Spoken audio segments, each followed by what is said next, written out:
திருப்பத்தூரில் 9 வயது பள்ளி சிறுவன் டெங்கு காய்ச்சலால் பாதிக்கப்பட்டு உயிரிழந்த சம்பவம் பரபரப்பை ஏற்படுத்தியுள்ளது.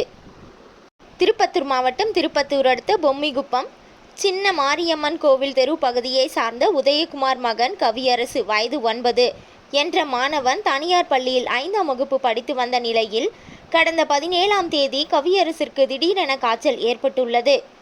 அதனைத் தொடர்ந்து பெற்றோர்கள் கவியரசை சிகிச்சைக்காக திருப்பத்தூர் அரசு மருத்துவமனையில் அனுமதித்துள்ளனர். அங்கு அவருக்கு சிகிச்சை அளிக்கப்பட்டு மருத்துவ சோதனைகள் மேற்கொள்ளப்பட்டு சிறுவன் கவியரசுக்கு டெங்கு காய்ச்சல் இருப்பதாக மருத்துவர்கள் உறுதி செய்துள்ளனர்.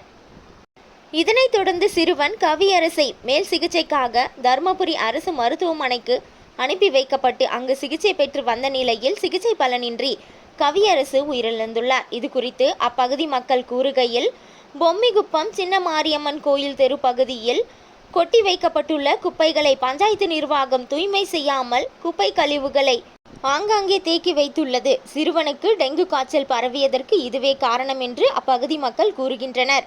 எனவே பஞ்சாயத்து நிர்வாகம் இதனை கவனத்தில் கொண்டு உடனடியாக குப்பை கழிவுகளை அகற்ற வேண்டும் என கோரிக்கை வைத்தனர். மேலும் 5ஆம் வகுப்பு படித்து வரும் 9 வயது சிறுவன் டெங்கு காய்ச்சலால் பாதிக்கப்பட்டு உயிரிழந்த சம்பவம் அப்பகுதியில் பெரும் சோகத்தை ஏற்படுத்தியுள்ளது.